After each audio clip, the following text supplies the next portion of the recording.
Welcome to முப்படை defence academy. நம்ம already வந்து பார்த்தீங்கன்னா ஒலிம்பிக் வீடியோ, பேரா ஒலிம்பிக் வீடியோ இதெல்லாம் வந்து ஆல்ரெடி போட்டோம். நம்ம இன்னைக்கு இந்த வீடியோவில் என்ன பார்க்க போறோம் அப்படின்னா ஹாக்கி. இந்த ஹாக்கி ஸ்போர்ட்ஸ் பத்தி A to Z வந்து டீட்டெயில்டாக நம்ம இந்த வீடியோவில் பார்த்துடலாம். ஓகேங்களா? ஸோ இதில் ஃபர்ஸ்ட் வந்து இந்த ஹாக்கி அப்படிங்கிற ஒரு டாபிக்ல வந்து கரண்ட் அஃபேர்ஸ் அண்ட் ஸ்ட்ராட்டஜிக்கு இது ரெண்டுமே தான் நம்ம வந்து பார்க்க போறோம். ஓகே, ஸோ இதில் சர்வதேச ஹாக்கி கூட்டமைப்பு அப்படிங்கிற தலைப்புல, அதாவது இன்டர்நேஷனல் ஹாக்கி ஃபெடரேஷன், ஓகேங்களா, FIH அப்படிங்கிறது, ஓகேங்களா, அப்படிங்கிற ஒரு போர்டு. ஓகே, ஸோ இந்த போர்டு வந்து எப்போ வந்து பார்த்தீங்கன்னா எஸ்டாப்ளிஷ் பண்ணப்பட்டது அப்படின்னு பார்த்தீங்கன்னா 1924 ஜனவரி 7ஆம் தேதி 1924 தான் இது வந்து எஸ்டாப்ளிஷ் பண்ணிருக்காங்க. எந்த இடத்துல எஸ்டாப்ளிஷ் பண்ணிருக்காங்கன்னா பிரான்ஸ் நாட்டு பாரிஸ். சரிங்களா? இந்த பிரான்ஸ் நாடு அப்புறம் பாரிஸ்ங்கிறது உங்களுக்கு நல்லாவே தெரியும். ஏன்னா லாஸ்ட் 2024 வந்து ஒலிம்பிக் போட்டி, ஒலிம்பிக் போட்டிங்கிறது இந்த நாட்டுல இந்த இடத்துல தான் நடந்ததுங்கிறது நமக்கு தெரியும். அப்ப அந்த இடத்துல தான் என்ன சொல்லிருக்காங்க, சர்வதேச ஹாக்கி கூட்டமைப்புங்கிறது ஃபர்ஸ்ட் எஸ்டாப்ளிஷ் பண்ணிருக்காங்க. சரிங்களா? அதனுடைய ஹெட் குவார்டர்ஸ் பார்க்கும்போது, அதாவது பார்த்தீங்கன்னா நிறுவப்பட்ட இடம்ங்கிறது பிரான்ஸ் பாரிஸ். ஆனா அது உருவாக்கப்பட்டது, அதனுடைய தலைமையகம், அதனுடைய ஹெட் குவார்டர்ஸ் பார்க்கும்போது லொசான் சொல்றாங்க. லொசான் அப்படின்னா வந்து பார்த்தீங்கன்னா சுவிட்சர்லாந்து நாட்டில் உள்ள ஒரு சிட்டி வந்து லொசான். அப்ப லொசான்ங்கிற ஒரு சிட்டி, அந்த நகரத்துல தான் இந்த சர்வதேச ஹாக்கி கூட்டமைப்புக்கான ஒரு ஹெட் குவார்டர்ஸ் இருக்குங்கிறது புரிஞ்சுக்கோங்க. இந்த FIH அபிஷியல் லாங்குவேஜ் பார்க்கும்போது இங்கிலீஷ் அண்ட் பிரெஞ்சு. சரிங்களா? ஏன்னா பிரெஞ்சு அந்த பிரான்ஸ் நாட்டில் தானே அது ஸ்டார்ட் பண்ணாங்க, அதனால அது வந்து பிரெஞ்சு லாங்குவேஜ் இருக்கு. வேர்ல்டு காமன் லாங்குவேஜ் இங்கிலீஷ்ங்கிறதால அது வந்து வச்சிருக்காங்கிறது புரிஞ்சுக்கோங்க. ஸோ தற்போதைய தலைவர் யாருன்னா தயப் இக்ராம். இந்த தயப் இக்ராம் அப்படிங்கிறவங்க பாகிஸ்தான் நாட்டை சேர்ந்தவங்க. சரியா? தயப் இக்ராம் அப்படிங்கிறவங்க பாகிஸ்தான் நாட்டை சேர்ந்தவங்க. கரண்ட் சேர்மேன் அப்படிங்கிறது புரிஞ்சுக்கோங்க, ரொம்ப முக்கியமான விஷயம். நெக்ஸ்ட், இந்த சர்வதேச ஹாக்கி கூட்டமைப்புல எத்தனை நாடுகள் வந்து உறுப்பினராக இருக்காங்க அப்படின்னா 137 தேசிய ஹாக்கி கூட்டமைப்புகள். சரிங்களா? இந்த 137ங்கிறது புரிஞ்சுக்கோங்க, ரொம்ப முக்கியமானது. இதனுடைய முதல் தலைவர்னு பார்க்கும்போது பால் லியோட்டி. இந்த பால் லியோட்டி அப்படிங்கிறவர் பிரான்ஸ் நாட்டை சார்ந்தவர். ஏன்னா பிரான்ஸ்ல தான் ஸ்டார்ட் பண்ணிருக்காங்க, உடனே அந்த நாட்டுல இருந்து ஒரு தலைவரை வந்து போட்டிருக்காங்க அப்படின்னு சொல்லி புரிஞ்சுக்கலாம். அப்ப யாரு?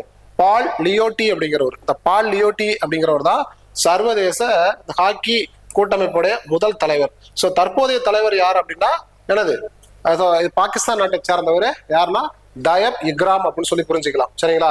இதை தாண்டி இதுக்கு தொடர்புடைய மற்ற இம்பார்ட்டன்ட் பாயிண்ட்ஸ் பார்க்கும்பொழுது, இவருங்க ஒலிம்பிக் போட்டிகளில் 1928 இருந்து 1956, சரிங்களா, 1928 இருந்து 1956 வரைக்கும் இந்த காலகட்டங்கள்ல ஹாக்கி விளையாட்டுல வந்து இந்தியா வந்து ஒலிம்பிக்ல தொடர்ந்து 6 டைம் வந்து தங்கப்பதக்கம் வென்றிருக்கு. சரிங்களா? நம்ம தொடர்ந்து 6 டைம் அப்படின்னா ஒவ்வொரு 4 வருஷத்துக்கு ஒரு முறை நடந்திருக்கும். 1928, 1932, 36, சரிங்களா இல்லையா, அப்புறம் வந்து 40 அப்படின்னு சொல்றோமா இல்லையா. அப்ப தொடர்ந்து 6 ஒலிம்பிக் போட்டிகளில் 1928 இருந்து 56 வரைக்கும் தொடர்ந்து 6 ஒலிம்பிக் போட்டிகள்ல இந்தியா வந்து என்ன பண்ணிருக்காங்க, ஹாக்கியில கோல்டு மெடல் அடிச்சிருக்காங்க. ரொம்ப ரொம்ப முக்கியமானது, இந்தியா இதுவரை 12 ஒலிம்பிக் ஹாக்கி பதக்கங்களை வென்றுள்ளது. எத்தனை? ஆமா, 12 ஹாக்கி ஒலிம்பிக். ஓகேங்களா? அப்படின்னு பார்க்கும்பொழுது இங்க பாருங்க, 8 தங்கம், 1 வெள்ளி, 3 வெண்கலம் அப்படிங்கிறது, 8 கோல்டு, 1 சில்வரு, 3 பிரான்ஸ் அப்படின்னு சொல்லிட்டு என்ன பண்றாங்க மொத்தம் இது வரைக்குமே. சரிங்களா? ஸ்டார்டிங்ல 1928 இருந்து இப்ப லாஸ்டா 2024 வரைக்கும், 1928 இருந்து 2024 பாரிஸ் ஒலிம்பிக் வரைக்கும் நடந்த இந்த ஒலிம்பிக் போட்டிகள்ல இந்தியா இது வரைக்கும் ஹாக்கிக்கு மட்டும் மொத்தம் 12 மெடல் அடிச்சு கொடுத்துருக்காங்கன்னு புரிஞ்சுக்கோங்க. அதுல 8 கோல்டுங்கிறத புரிஞ்சுக்கோங்க. 8 கோல்டுல 6 கோல்டு தொடர்ச்சியா அடிச்சிருக்காங்க 1928 இருந்து 56 வரைக்கும்ங்கிறது புரிஞ்சுக்கோங்க. இந்தியாவின் மிக உயரமான இடத்தில் அமைந்துள்ள ஹாக்கி மைதானம், ரொம்ப ஹையஸ்ட் பீக்ல இருக்கக்கூடிய ஹாக்கி ஸ்டேடியம்னு பார்க்கும்பொழுது ஹிலாரு ஹாக்கி மைதானம். இந்த ஹிலாரு ஹாக்கி மைதானம்ங்கிறது இமாச்சல பிரதேசம்னு சொல்றாங்க. சரிங்களா? ஹிலாரு ஹாக்கி மைதானம் எங்க இருக்குது அப்படின்னா இமாச்சல் பிரதேசத்துல இருக்கு. இது கொஞ்சம் கூடுதல் தகவல். சரிங்களா? ஸோ இது எல்லாமே எக்ஸாம் பாயிண்ட் ஆஃப் கேட்கறது வாய்ப்புகள் இருக்குங்கிறது அடிப்படையில தான் நம்ம இதெல்லாம் தொகுத்து வழங்கிக்கிட்டு இருக்கோம். ஸோ இதனுடைய ஹாக்கி அந்த ஸ்போர்ட்ஸோட டெர்மினாலஜிங்கிறது வந்து என்ன பண்றாங்க, ஸ்ட்ராட்டஜிக்கல கேட்டுக்கிட்டே இருக்காங்க. சரிங்களா? நான் எல்லா டெர்மினாலஜிக்கும் விளக்கத்தை வந்து கொடுத்துட்டேன். நீங்க அப்படியே பார்த்து ஸ்கிரீன்ஷாட் எடுத்துக்கங்க. நான் இதை ஒண்ணு நான் டக்குன்னு வாசிச்சு விட்டுறேன். ஸ்கிரீன்ஷாட் எடுத்துக்கங்க, நோட்ஸ் எடுத்துக்கோங்க. நோட்ஸ் எடுத்து படிங்க, அவ்வளவுதான் சொல்ல முடியும். சரிங்களா? ஸோ வந்து பாருங்க, ஸ்டிக் அப்படின்னா என்னது, கையில ஸ்டிக் வச்சிருப்பாங்களா ஹாக்கில, அதான் பந்தை அடிக்கவும் கட்டுப்படுத்தவும் பயன்படுத்தப்படும் ஹாக்கி பேட், அதான் மட்டைன்னு சொல்றாங்க. சரிங்களா? இல்ல பேட். நடுவருங்கிறது ரெஃபரிங்கிறது நமக்கு நல்லாவே தெரியும். விளையாட்டின் விதிகளை கண்காணித்து என்ன பண்றாங்க, ஸோ நடைமுறைப்படுத்தக்கூடிய ஒரு அதிகாரி தான் வந்து பார்த்தீங்கன்னா நடுவர். ஃப்ரீ ஹிட்டுங்கிறது வந்து சிறிய அளவிலான விதிமீறல்களுக்கு வழங்கப்படும் வாய்ப்பு. விதிமீறல் நிகழ்ந்த இடத்திலிருந்து அது தொடங்குகிறது. எந்த இடத்துல தப்பு நடந்திருக்குதோ, விதிமீறல் நடந்திருக்கோ, ரூல்ஸை பிரேக் பண்றாங்களோ, அந்த இடத்துல இருந்து என்ன பண்றாங்க, ஆப்போசிட் டீமுக்கு ஒரு நல்ல வாய்ப்பு கொடுப்பாங்க கோல் அடிக்கிறதுக்கு. அதுதான் வந்து பார்த்தீங்கன்னா ஃப்ரீ ஹிட்னு சொல்றாங்க. சரியா? ஸோ நெக்ஸ்ட் வந்து பாருங்க பெனால்டி புள்ளி. சரியா? இந்த பெனால்டி புள்ளி அப்படிங்கிறது வந்து பாத்தீங்கன்னா தாக்குதல் வீரருக்கும் கோல் கீப்பருக்கும் இடையிலான நேரடி போட்டி. சரிங்களா? ஸோ அதாவது பார்த்தீங்கன்னா தாக்குதல் வீரருக்கும் கோல் கீப்பருக்கும் யார் வந்து பேட் எடுத்து அடிக்கிறாங்களோ அவங்களுக்கும் கோல் கீப்பருக்கும் நேரடியாக ஒரு போட்டி நடக்கும். சரிங்களா? அதுதான் வந்து பார்த்தீங்கன்னா பெனால்டி புள்ளி அப்படிங்கிறது.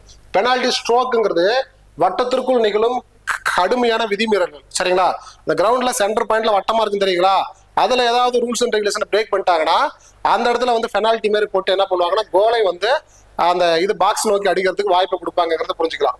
கோல்ங்கிறது என்னது, பந்தை எதிரணியின் வலைக்குள் அடித்து புள்ளிகளை பெறுதல் தான் கோலுங்கிறது நம்ம நல்லாவே தெரியும்.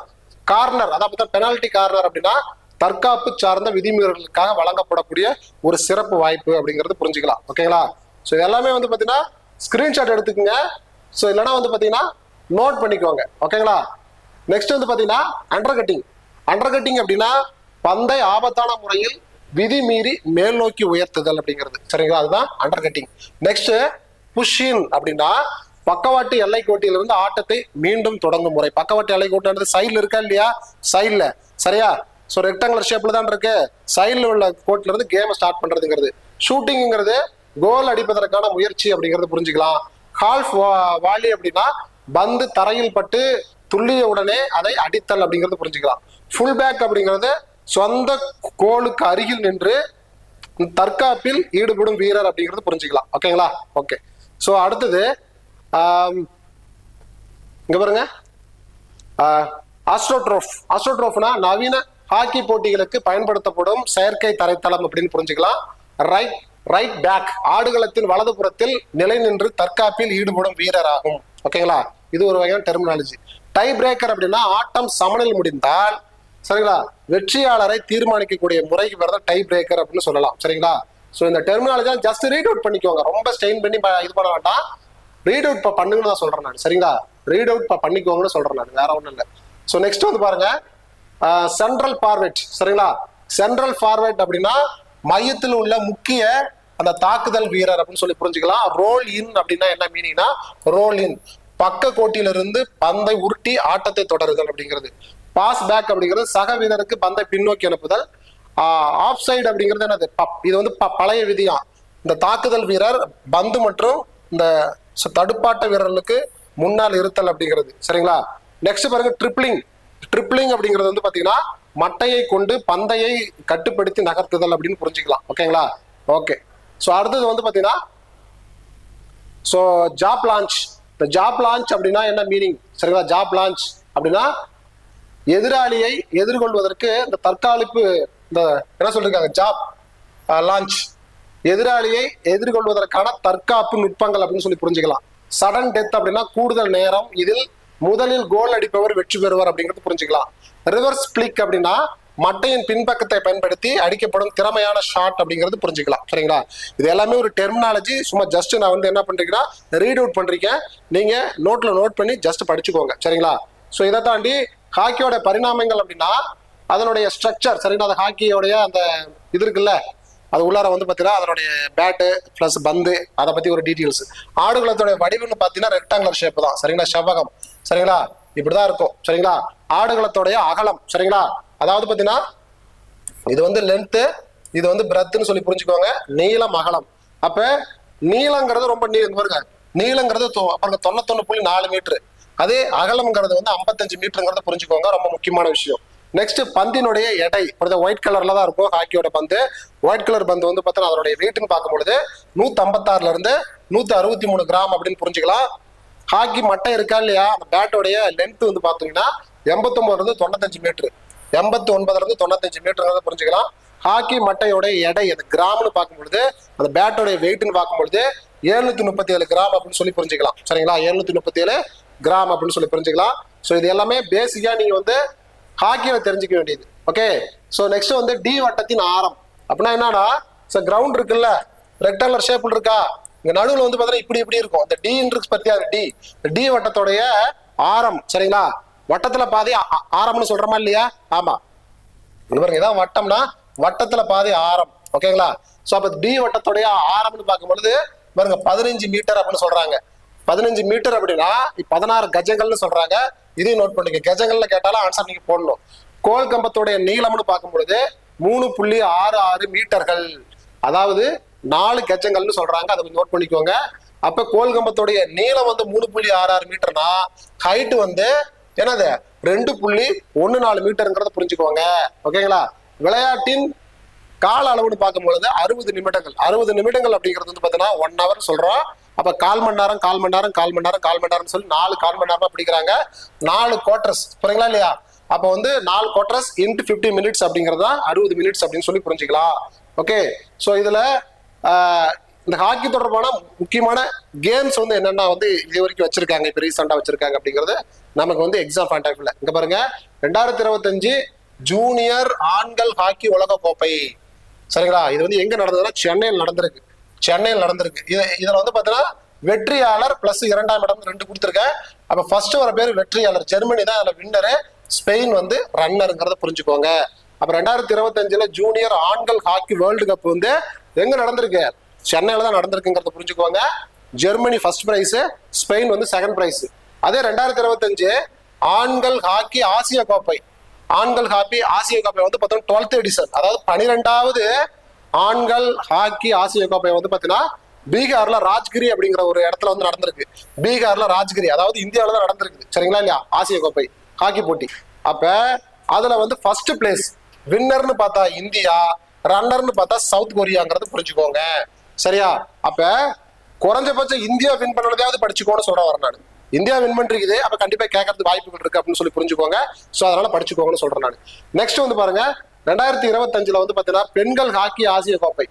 இந்த பெண்கள் ஆசிய பாருங்க, பெண்கள் ஹாக்கி ஆசிய கோப்பை வந்து பாத்தீங்கன்னா 12வது போட்டி. சரிங்களா? ஆண்களுக்கான ஆசிய கோப்பைங்கிறது பாத்தீங்கன்னா 12th, கேர்ள்ஸுக்கு வந்து பாத்தீங்கன்னா ஆசிய கோப்பைங்கிறது 11th நடந்திருக்கு 2025. எங்கன்னா காங்சூ அப்படிங்கிற இடம், காங்சூ அப்படிங்கிறது வந்து சீனாவில் நடந்திருக்கு. சரிங்களா? அப்ப அதுக்கு வந்து பாத்தீங்கன்னா யார் வந்து வின்னர் அப்படின்னா சீனா, நெக்ஸ்ட் வந்து பாத்தீங்கன்னா யார் ரன்னர் அப்படின்னா இந்தியா. சரியா? அப்ப மேட்ச் யார் நடத்துறாங்களோ அவங்க வந்து வின்னரா இருக்காங்க அப்படிங்கறத புரிஞ்சுக்கலாம். சரிங்களா? சோ அப்ப இந்தியா வந்து ஆண்கள் ஆசிய போட்டி நடத்துனது இந்தியா வந்து டாப்பர். அதே மாதிரி சைனா வந்து உமன்ஸ் ஹாக்கி போட்டி ஆசியா போட்டி நடத்துது, அது சைனா வந்து டாப்பர்ங்கிறத புரிஞ்சுக்கோங்க. 2024-25 ஆண்டுல வந்து ஆண்கள் ஹாக்கி இந்தியா லீக் ஒடிஷா. சரியா? ஒடிஷாவில தான் நடந்திருக்குது இந்த போட்டி வந்து ஆண்கள் ஹாக்கி இந்தியா லீக் சாம்பியன்ஷிப். இதுல வந்து பாத்தீங்கன்னா பாருங்க, ஸ்ராச்சி ரார் பெங்கால் டைகர்ஸ் அப்படிங்கிறதும் ஹைதராபாத் தூஃபான்ஸ், ஹைதராபாத் தூஃபான்ஸ் அப்படிங்கிற இந்த டீம். அப்ப வந்து பாத்தீங்கன்னா ஹைதராபாத் தூஃபான்ஸ்ங்கிறது வந்து ரன்னர் பார்த்தீங்களா, 2வது பிரைஸ் சில்வர். ஸோ அதை பார்த்தீங்கன்னா ராச்சி ரார் பெங்கால் டைகர்ஸ் அப்படிங்கிறதா வின்னர் அப்படிங்கிறத புரிஞ்சுக்கலாம். நெக்ஸ்ட் பாருங்க, 2025 பெண்கள் ஹாக்கி இந்தியா லீக். இங்க வந்து ஆண்கள் லீக்னு பார்த்தோமா இல்லையா, அதே மாதிரி பெண்கள் ஹாக்கி இந்தியா லீக்ல வந்து ராஞ்சியில் நடந்திருக்கு. ராஞ்சி அதுல ஃபர்ஸ்ட் பிரைஸ் வந்து பாத்தீங்கன்னா இந்த ஒடிசா வாரியர்ஸ். ஸோ 2வது பிரைஸ் வந்து பாத்தீங்கன்னா சூர்மா ஹாக்கி கிளப் அப்படின்னு சொல்லி புரிஞ்சுக்கலாம். ஓகேங்களா? ஓகே. ஸோ இதை உங்களால எல்லாத்தையும் படிக்க முடியலனா கூட உங்களுக்கு எது ரொம்ப முக்கியமான தோணுதோ அதையாவது குறைஞ்சபட்சம் படிச்சுக்கோ. என்னுடைய நோக்கம் என்னன்னா அந்த டாபிக்ல இருக்கிற பாயிண்ட்ஸ் எக்ஸாம் பாயிண்ட் ஆஃப்ல கொடுக்கறது என்னுடைய நோக்கம். அதுதான், வேற ஒண்ணும் இல்லை. 2024 வருங்க பெண்கள் ஜூனியர் ஆசிய கோப்பை போட்டி. இது வந்து 9வது போட்டி. இது எங்க நடந்ததுன்னா மஸ்கட், ஓமன்ல நடந்திருக்கு. வெற்றியாளர் பார்த்தீங்கன்னா இந்தியா தான் வெற்றியாளர். இந்தியா வெற்றியாளர். 2வது பிரைஸ் வந்து சைனா. அப்ப இந்தியா வின் பண்ணிருக்கிறதால இதை மனப்பாடம் பண்ணிக்கணும்னு சொல்றேன் நான். நெக்ஸ்ட் வந்து பாருங்க, 2024 ஆண்கள் ஜூனியர் ஆசிய கோப்பை பார்க்கும்பொழுது 10வது பதிப்பு. இது வந்து 10வது மேட்ச் நடக்குது. இதுவும் வந்து பாத்தீங்கன்னா ஓமன் மஸ்கட்ல தான் நடந்திருக்குங்கிறத புரிஞ்சுக்கலாம். வெற்றியாளர் வந்து இந்தியா, 2வது பிரைஸ் வந்து பாகிஸ்தான் வந்திருக்குங்கிறத நோட் பண்ணிக்கோங்க. சரிங்களா? ஓகே. ஸோ நெக்ஸ்ட் அடுத்து பாருங்க, 8வது மகளிர் ஆசிய கோப்பை போட்டி. ஓகேங்களா? அப்படின்னு பார்க்கும்பொழுது 8வது மகளிர் ஆசிய கோப்பை சாம்பியன்ஷிப் போட்டிங்கிறது ராஜ்கிர்னா பீகார். சரிங்களா? ஓகே. அது வந்து பாத்தீங்கன்னா வெற்றியாளர்னு பார்க்கும்பொழுது இந்தியா. ஸோ 2வது பிரைஸ்னு பார்க்கும்பொழுது சீனாங்கிறத புரிஞ்சுக்கோங்க. சரிங்களா? ஓகே. அப்ப இதையும் மனப்பாடம் பண்ணிக்கோங்க. சரிங்களா? எதெல்லாம் இந்தியா வின் பண்ணிருக்குதோ அதை மட்டும் குறைஞ்சபட்சமாவது மனப்பாடம் பண்ணிக்கோங்கன்னு சொல்றேன் நான். நெக்ஸ்ட் பாருங்க, ஆசிய ஆடவர் சாம்பியன்ஷிப் கோப்பை போட்டி 2024 நடத்திய நாடு வந்து பாத்தீங்கன்னா சீனா. சரிங்களா? இதுல வெற்றியாளர்னு பார்க்கும்பொழுது இந்தியா, ரெண்டாவது பிரைஸ் வந்து சீனாங்கிறத புரிஞ்சுக்கோங்க. இதையும் படிச்சுக்கோங்க. நெக்ஸ்ட் 14வது தேசிய ஹாக்கி சாம்பியன்ஷிப் போட்டி 2024 வெற்றியாளர் வந்து ஒடிசா. அடுத்து ரெண்டாவது வந்து பார்த்தீங்கன்னா ஹரியானாங்கிறது புரிஞ்சுக்குவாங்க. சரிங்களா? ரெண்டாவது பிரைஸ் வந்து பார்த்தீங்கன்னா ஹரியானா. ஸோ இது எல்லாமே இப்போ 2024-25 நடந்த டோர்னமெண்ட் மேட்சுக்கான ரிசல்ட் தான் நம்ம வந்து பார்த்தோம். சரிங்களா? ஹாக்கி ஆதிக்க காலம் அப்படின்னு பார்க்கும் பொழுது இங்க பாருங்க, 1928 ஆம்ஸ்டர்டாம் அந்த இடத்தில் நடந்த ஒலிம்பிக் போட்டி. ஆம்ஸ்டர்டாம் அப்படின்னா நெதர்லாந்து நாட்டோடைய கேபிட்டல். இப்ப இந்தியா நாட்டோடைய கேபிட்டல் டெல்லின்னு சொல்றோமா, அதே மாதிரி நெதர்லாந்துன்னு ஒரு நாடு இருக்கு, அந்த நாட்டோடைய கேபிட்டல் வந்து ஆம்ஸ்டர்டாம். அந்த இடத்துல நடந்த அப்ப 1928 நெதர்லாந்துல ஆம்ஸ்டர்டாம்ங்கிற இடத்துல தான் நடந்திருக்கு அந்த ஒலிம்பிக் போட்டி. அங்க நடந்த போட்டியில இந்தியா தனது முதல் பதக்கத்தை வின் பண்ணியது. ஹாக்கியில் முதல் பதக்கம் எந்த இடத்தில் நடந்த ஒலிம்பிக் போட்டியில் வின் பண்ணியது அப்படிங்கிறது புரிஞ்சுக்கோங்க, ரொம்ப முக்கியமானது. நெக்ஸ்ட் 1932 லாஸ் ஏஞ்சல்ஸ் போட்டி. புரியுதா? இதுல இருந்து 4 வருஷத்துக்கு அப்புறம் தான் அடுத்த போட்டி நடக்கும். 1928-32 அடுத்த போட்டி. அப்ப லாஸ் ஏஞ்சல்ஸ்னா அமெரிக்கா, அங்க ஹாக்கி போட்டி 2வது தங்கம் பெற்றிருக்கு. 1936 பெர்லின் ஜெர்மனி, மூன்றாவது ஹாக்கி ஒலிம்பிக் தங்கம் வந்து அங்க கிடைச்சிருக்குங்கிறது புரிஞ்சுக்கோங்க. நெக்ஸ்ட் அடுத்த 4 வருஷங்கிற 1948 லண்டன் ஒலிம்பிக்ல தங்கம் வென்றதன் மூலம் இந்தியா தனது ஹாக்கியோட ஆதிக்கத்தை வந்து தொடர்ந்து நிலைநிறுத்திக்கிட்டே இருக்குங்கிறத புரிஞ்சுக்கோங்க. புரியுதா? அப்படியே தொடர்ச்சியா 6 வருஷம் வந்து பாத்தீங்கன்னா என்ன பண்றீங்க, இந்தியா கோல்டு அடிச்சிருக்குங்கிறதா இதனுடைய வரலாறு. அடுத்து 1952 வந்து பாத்தீங்கன்னா ஹெல்சிங்கிங்கிற ஒரு இடத்துல நடந்த ஒலிம்பிக் போட்டியில வந்து ஹாக்கியில வந்து பாத்தீங்கன்னா இந்தியா வந்து தங்கம் வென்றிருக்கு. நெக்ஸ்ட் 1956 வந்து மெல்போர்ன், சரியா, மெல்போர்ன் ஒலிம்பிக்ல வந்து ஹாக்கியில வந்து இந்தியா வந்து தங்கம் வென்றிருக்கு. அப்ப இதுல இருந்து என்ன சொல்ல வரேன்னா 1928 இருந்து 1956 வரைக்கும் நடந்த 6 ஒலிம்பிக் போட்டி, தொடர்ச்சியா நடந்த 6 ஒலிம்பிக் போட்டியிலையும் யார் வந்து கோல்டு மெடல் அடிச்சிருக்கா, இந்தியாவுடைய ஹாக்கி டீம் வந்து கோல்டு மெடல் அடிச்சிருக்குங்கிறத புரிஞ்சுக்கோங்க, ரொம்ப முக்கியமான விஷயம். அதன் பிறகு அடுத்த ஒரு 4 வருஷத்துக்கு அப்புறம் 1960 வந்து ஒலிம்பிக் போட்டியில இந்தியா மேல கண்ணு பட்ட மாதிரி என்ன ஆயிடுச்சுன்னா ரோம் ஒலிம்பிக்ல இந்தியா வந்து என்ன ஆயிடுச்சுன்னா சில்வர் மெடல், அதாவது ஃபைனல்ல போய் தோத்துடுச்சு, 2வது பிரைஸ் வாங்கியிருக்குங்கிறத புரிஞ்சுக்கோங்க. அப்ப முதல்ல எப்ப சில்வர் மெடல் அடிச்சதுன்னா 1960 ரோம் ஒலிம்பிக்ங்கிறது புரிஞ்சுக்கோங்க. சரிங்களா? ஓகே. அப்ப அடுத்தது வந்து பாத்தீங்கன்னா டோக்கியோ ஒலிம்பிக்ங்கிறது 1964 அடுத்தது. சரியா? சோ இங்க பாருங்க, டோக்கியோ ஒலிம்பிக் அப்படிங்கிறது 1964 அப்படின்னு பார்க்கும்பொழுது இங்க பாருங்க, டோக்கியோ ஒலிம்பிக் 1964 தங்க பதக்கம் வாங்கியிருக்காங்க. 1964 அகைன் நடுவில் ஒரு சில்வர், அடுத்து கோல்டு மெடல் அடிச்சிட்டாங்க. அதுக்கு அடுத்தது வந்து பாத்தீங்கன்னா 1968 வந்து மெக்சிகோ ஒலிம்பிக்ல வந்து பாத்தீங்கன்னா வெண்கல பதக்கம், அதாவது 3rd பிரைஸுக்கு அப்படியே கொஞ்சம் டிக்ளைன் ஆயிட்டாங்கிறத புரிஞ்சுக்குவாங்க. நெக்ஸ்ட் 1972 மியூனிக் ஒலிம்பிக்லயும் என்ன பண்ணிருக்காங்க, வெண்கல பதக்கம் 3rd பிரைஸ் தான் வாங்கியிருக்காங்கன்னு சொல்லி புரிஞ்சுக்கலாம். 1980 மாஸ்கோ ஒலிம்பிக்ல இந்தியா வந்து ஹாக்கி போட்டியில தங்கம் வென்றிருக்கு. இது வெரி வெரி வெரி இம்பார்ட்டன்ட். ஏன் அப்படின்னா இந்தியா இதுவரைக்கும் ஹாக்கில 8 கோல்டு மெடல் அடிச்சிருக்கு. எத்தனை? 8 கோல்டு மெடல். அது 8வது கோல்டு மெடல் எந்த மேட்ச் அப்படின்னா 1980 தான். அப்ப ஹாக்கில இந்தியா வந்து ஒலிம்பிக் மேட்ச்ல ஹாக்கில இந்தியா கடைசியா அடிச்ச ஒலிம்பிக் கோல்டு மெடல் வந்து எந்த இடத்துல நடந்தது அப்படின்னா மாஸ்கோ, ரஷ்யாவில் நடந்த அந்த ஒலிம்பிக் போட்டியில, அந்த ஹாக்கி போட்டியில தான் என்ன பண்றாங்க, கோல்டு மெடல் அடிச்சிருக்காங்க. அதன் பிறகு இந்தியா வந்து அதுல அப்படி ஃபார்ம் அவுட் ஆயிட்டாங்க, ஃபீல்ட் அவுட் ஆயிட்டாங்க அப்படிங்கிறத புரிஞ்சுக்கலாம். சரியா? சோ அடுத்த பாயிண்ட் பார்க்கும்பொழுது ஆடவர் ஹாக்கி ஆசிய கோப்பை அப்படிங்கிறது இந்த ஆல்ரெடி இது பார்த்தாச்சு தான். சரிங்களா? ஆல்ரெடி மேல பார்த்தோம்ல, அதே அந்த ஈவெண்ட் தான் வந்திருக்குது. அதுல வந்து மிஸ் ஆகுறது வந்து இந்த ஒண்ணுதான். எது? இங்க பாருங்க, சுல்தான் அஸ்லான், இந்த சுல்தான் அஸ்லான் கோப்பைன்னு சொல்றோமா இல்லையா, சுல்தான் அஸ்லான் ஷா கோப்பை. சரியா? சுல்தான் அஸ்லான் ஷா கோப்பை எந்த போட்டிக்காக வைக்கப்படுகிறது அப்படின்னு கேட்டீங்க அப்படின்னா ஹாக்கி போட்டிக்காக. அப்ப இஃபோ மலேசியாவோட இஃபோங்கிற ஒரு சிட்டியில் நடந்திருக்கு இந்த போட்டி. இதுல வந்து ஜப்பான் வந்து பாகிஸ்தானை வெளுது. ஜப்பான் தான் ஃபர்ஸ்ட் பிரைஸ், பாகிஸ்தான் வந்து 2nd பிரைஸ்ங்கிறத புரிஞ்சுக்கோங்க, இதையும் நோட் பண்ணிக்கோங்க.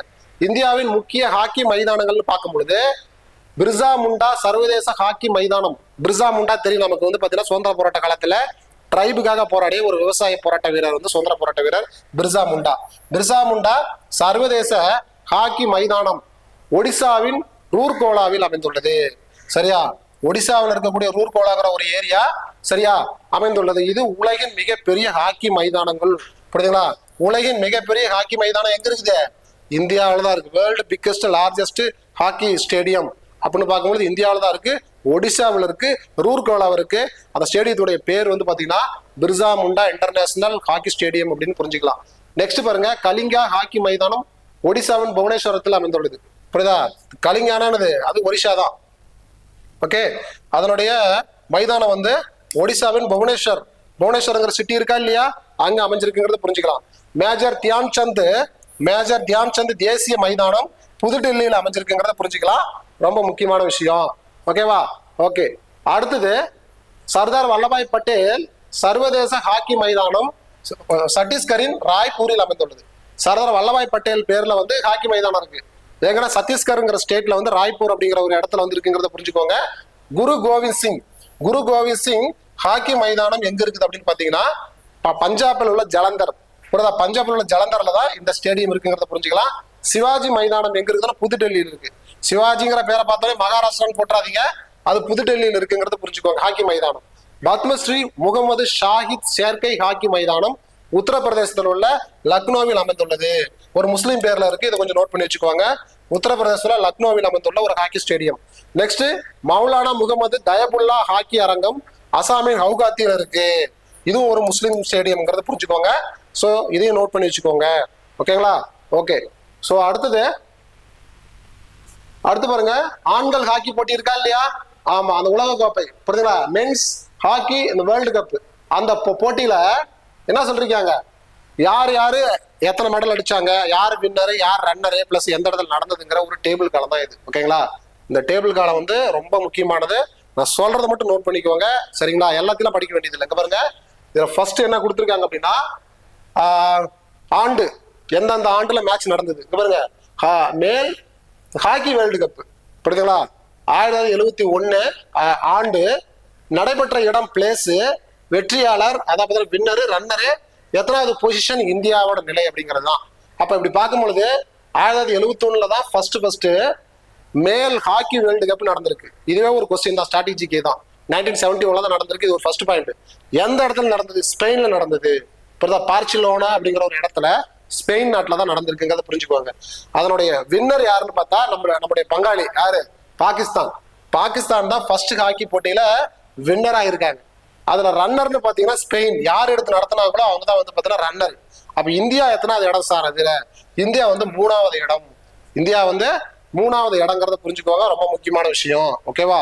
அடுத்தது பாருங்க, 2வது பாருங்க, 1973 ஆம்ஸ்டெல்வின் அப்படிங்கிற ஒரு பிளேஸ் நெதர்லாந்து 2வது அந்த வேர்ல்டு கப் எடுத்து நடத்துது. அதாவது இது என்ன பண்றீங்கன்னா, ஸோ இது வந்து பார்த்தீங்கன்னா நெதர்லாந்து தான் வந்து வின் பண்ணிருக்குது, இந்தியா வந்து செகண்ட் பிளேஸ். இப்போ ஏன் நான் இது 2வது பிளேஸ் சொன்னா, இந்தியா வந்து செகண்ட் பிளேஸ் வந்திருக்கு, அதனால தான் சொல்றீங்க நான். அப்போ ஃபர்ஸ்ட் 2 இதை மனப்பாடம் பண்ணிக்கோ, ரொம்ப ரொம்ப முக்கியமானது. 3வதையும் பார்த்துக்கணும். ஏன் அப்படின்னா இங்க பாருங்க, 1975 நடந்த போட்டி எங்கன்னா கோலாலம்பூர் மலேசியாவில் நடந்திருக்கு. வின்னர்னு பாத்தீங்கன்னா யார் அப்படின்னா இந்தியா. வேர்ல்டு கப் சாம்பியன்ஷிப்ல ஹாக்கில இந்தியா வந்து எப்ப 1975 மலேசியா கோலாலம்பூர் நடந்த வேர்ல்டு கப் ஹாக்கி போட்டியில முதல்ல வின்னர் ஆயிருக்காங்க. ரன்னர் வந்து பாகிஸ்தான். அப்ப இந்தியா வந்து ஃபர்ஸ்ட் பிளேஸ்ங்கிறத புரிஞ்சுக்கோங்க. இந்த இது ரொம்ப ரொம்ப ரொம்ப முக்கியமானது. 1971 ஸ்டார்ட் ஆன இந்த ஹாக்கி வேர்ல்டு கப்ல 1975 நடந்த 3வது ஹாக்கி வேர்ல்டு கப் போட்டியில் தான் இந்தியா ஃபர்ஸ்ட் பிரைஸ் வாங்கியிருக்கு அப்படிங்கிறது ஒரு கூடுதல் தகவல். மற்றதெல்லாம் சும்மா பார்த்துக்கோங்க. சரிங்களா? மற்றதெல்லாம் சும்மா பார்த்துக்கோங்க. இதுல வந்து எக்ஸாம் பாயிண்ட் பார்க்கும்பொழுது அடுத்தது வந்து கீழே தான் வரும். ஓகேங்களா? கீழேனா என்னது? இந்த லாஸ்ட் இது. ஓகே, லாஸ்ட் இதுன்னு பார்க்கும்பொழுது இங்க பாருங்க, லாஸ்ட் 2 இது கடைசியா 2023 நடந்துச்சு. அது வந்து பார்த்தீங்கன்னா புவனேஸ்வர் மற்றும் ரூர்கேலா இந்தியாவில் நடந்துச்சு. அப்ப 2023 ஆண்கள் ஹாக்கி போட்டி, இந்த வேர்ல்டு கப் போட்டி எங்க நடந்ததுன்னா ரூர்கேலா ஒடிசாவில் நடந்துச்சு. அதுல ஜெர்மனி தான் வந்து ஃபர்ஸ்ட் பிரைஸ் வாங்கினுச்சு, பெல்ஜியம் வந்து செகண்ட் பிரைஸ் வாங்கினுச்சு, இந்தியா வந்து 9th பிளேஸ்ங்கிறத நோட் பண்ணிக்கோங்க.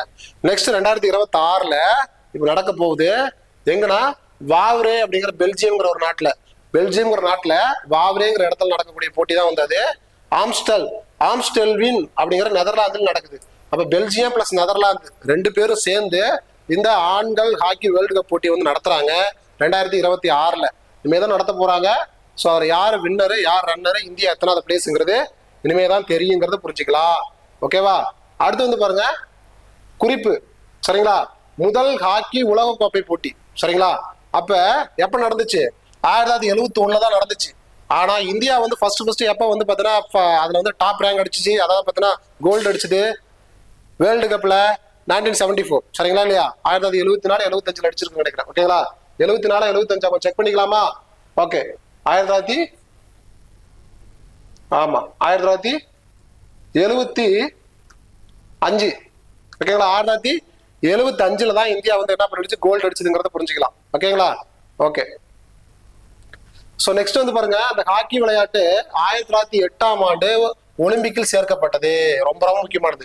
ஆண்கள் மென்ஸ் ஹாக்கி போட்டின்னு சொல்றோமா இல்லையா? 1908 தான் ஃபர்ஸ்ட் சேர்த்திருக்காங்க. இது ஒரு ஸ்ட்ராட்டஜிக்கே கொஸ்டின். சரி, அப்ப பெண்களுக்கான ஹாக்கி போட்டி எப்ப சேர்த்ததுன்னா 1980. சரிங்களா?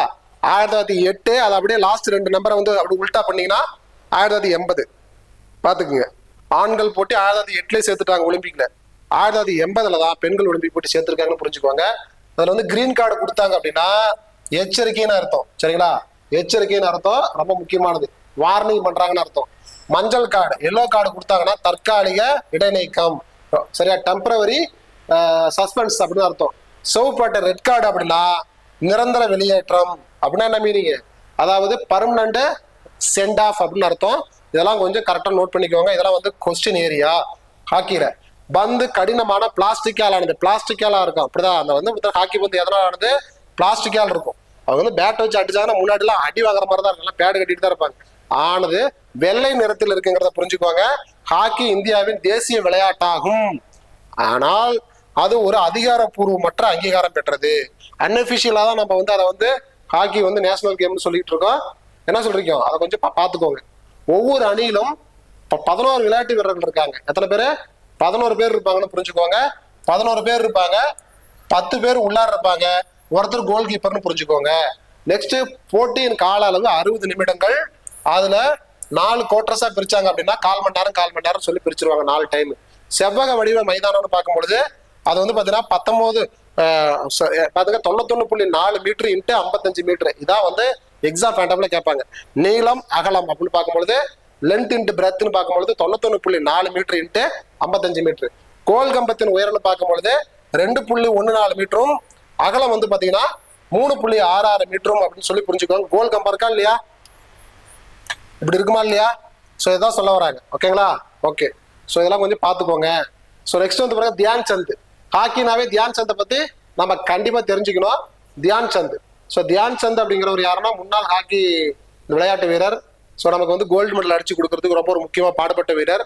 இங்க பாருங்க, தியான் சந்த் அப்படிங்கிறவங்க ஹாக்கியின் மந்திரவாதி, ஹாக்கி விசார்ட் அப்படின்னு என்று அழைக்கப்படுகிறார். Who is called hockey wizard. ஹாக்கியின் மந்திரவாதி என்று அழைக்கப்பட்டவர் யாரு? தியான் சந்துங்கிறத புரிஞ்சுக்கோங்க. அவருடைய பர்த்னு பார்க்கும்போது ஆகஸ்ட் 29, 1905. ஆகஸ்ட் 29ஆம் தேதி தான் நேஷனல் ஸ்போர்ட்ஸ் டேன்னு சொல்லி இந்தியா வந்து செலிப்ரேட் பண்ணிட்டு இருக்கு.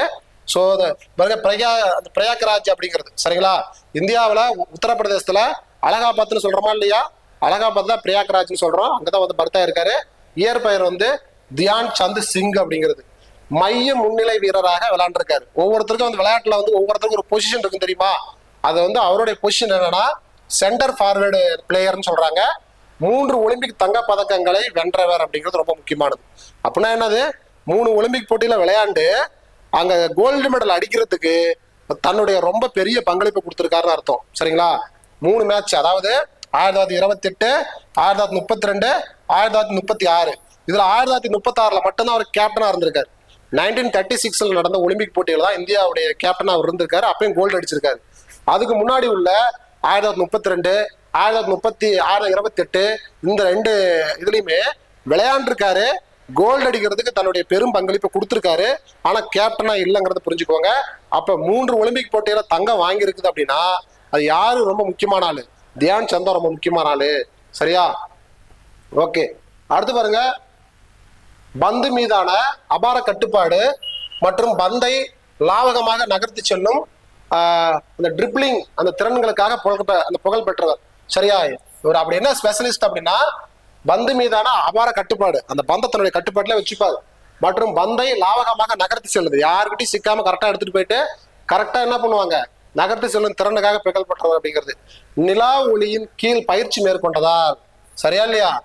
இரவு நேரங்கள்ல நிலா இருக்குமா இல்லையா, நிலா வெளிச்சத்துல வந்து என்ன பண்றாரு, ஹாக்கி வந்து விளையாண்டு பயிற்சி எடுத்திருக்காரு. அதனால அவரை வந்து செல்லமா வந்து சந்த்னு சொல்லுவாங்க.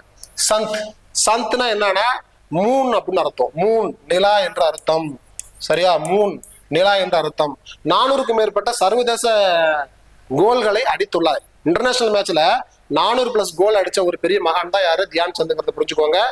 பத்ம பூஷன் விருது வந்து பாத்தீங்கன்னா 1956ல வாங்கியிருக்காரு. புரியுதா? பத்ம பூஷன் விருது, அதாவது 3rd highest award. Bharat Ratna first, Padma Vibhushan 2வது, பத்ம பூஷன் வந்து 3வது விருது. 3வது மிகப்பெரிய விருது வாங்கியிருக்காருங்கிறத புரிஞ்சுக்கோங்க. தேசிய விளையாட்டு தினம், இந்தியாவோட தேசிய விளையாட்டு தினங்கிறது இந்தியா வந்து என்ன பண்றது, இவருடைய பிறந்த நாளான ஆகஸ்ட் 29ஆம் தேதி தான் செலிப்ரேட் பண்ணிக்கிட்டு இருக்குங்கிறது புரிஞ்சுக்கோங்க. ரொம்ப முக்கியமானது. சரியா? ஓகே. ஸோ இதுல உலகின் மிகச்சிறந்த ஹாக்கி வீரராக இவர் வந்து என்ன பண்ணிட்டு இருக்காரு, கருதப்படுகிறாருங்கிறத புரிஞ்சுக்கலாம். இப்ப கடைசியா நடந்த ஹாக்கி போட்டின்னு பார்க்கும் பொழுது என்ன சொல்லிருக்காங்க, இந்தியா வந்து பாத்தீங்கன்னா 2020ல டோக்கியோ ஒலிம்பிக்.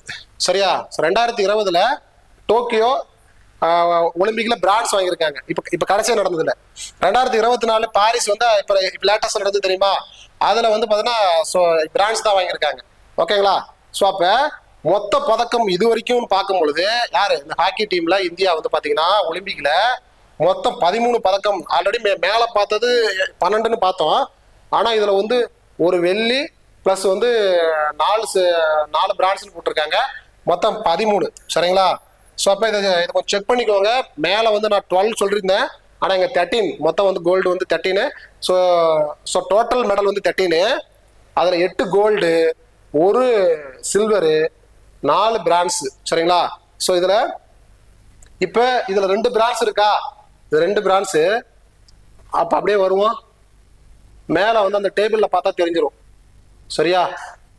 மேலே ஒரு டேபிள் போட்டிருந்தோம்ல, அதில் ஒலிம்பிக்ல எப்ப கோல்டு அடிச்சாங்கன்னு தெரிஞ்சிடும். சரியா? ஒரு டவுட் தான், இங்கே இப்ப பார்த்து முடிச்சிருவோம். இது வந்து வேர்ல்டு, இது ஒலிம்பிக் தான் எனக்கு வேணும். ஒலிம்பிக். ஓகேவா? ஓகே.